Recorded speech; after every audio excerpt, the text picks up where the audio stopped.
Hello and welcome to my channel. Say hi to a happy day.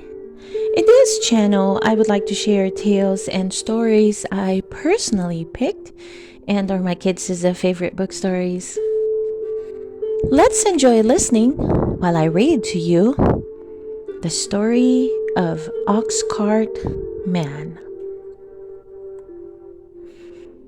In October, he backed his ox into his cart, and he and his family filled it up with everything they made or grew all year long that was left over. He packed a bag of wool he sheared from the sheep in April. He packed a shawl his wife wove on a loom from yarn spun at the spinning wheel from the sheep sheared in April.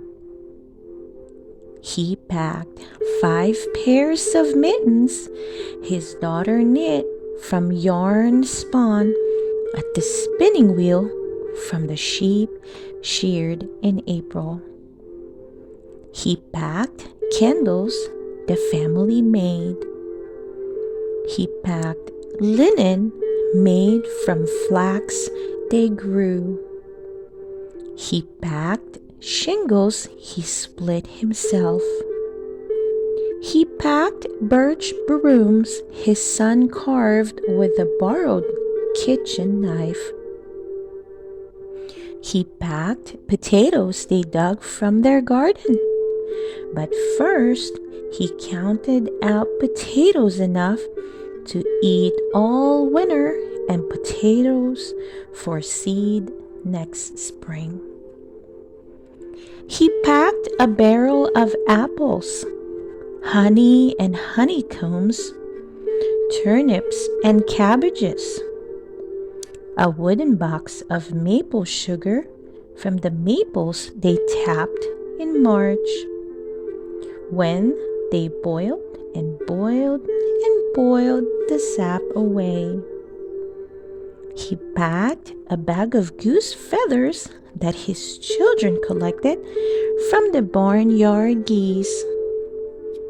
When his cart was full, he waved goodbye to his wife, his daughter, and his son. And he walked at his ox's head 10 days, over hills, through valleys, by streams, past farms and villages, until he came to Portsmouth at Portsmouth Market. He sold the bag of wool. He sold the shawl from his wife, what she made. He sold 5 pairs of mittens. He sold candles and shingles. He sold birch brooms. He sold potatoes. He sold apples. He sold honey and honeycombs, turnips and cabbages. He sold maple sugar. He sold a bag of goose feathers.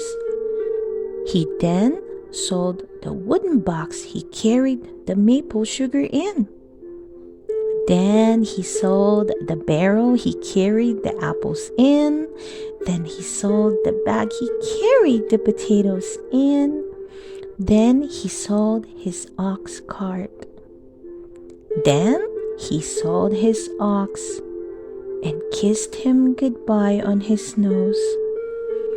He then sold his ox's yoke and harness. With his pockets full of coins, he walked through Portsmouth Market. He bought an iron kettle to hang over the fire at home. And for his daughter, he bought an embroidery needle that came from a boat in the harbor that had sailed all the way from England. And for his son, he bought a barlow knife for carving birch brooms with. And for the whole family, he bought 2 pounds of wintergreen peppermint candies. Then he walked home with the candle and the knife and the wintergreen peppermint candies tucked into the kettle, and a stick over his shoulder, stuck through the kettle's handle, and coins still in pockets. Past farmers and villages, over hills, through valleys, by streams, under, he came to his farm, and his son, his daughter, and his wife were waiting for him. And his daughter took her needle and began stitching. And his son took his barlow knife and started whittling. And they cooked dinner in their new kettle. And afterward, everyone ate a wintergreen peppermint candy. And that night, the ox cart man sat in front of his fire, stitching a new harness for the young ox in the barn. And he carved a new yoke and sawed planks for a new cart and split shingles all winter, while his wife made flax into linen all winter, and his daughter embroidered linen all winter, and his son carved Indian brooms from birch all winter, and everybody made candles. And in March, they tapped the sugar maple trees and boiled the sap down. And in April, they sheared the sheep, spun yarn, and wove and knitted.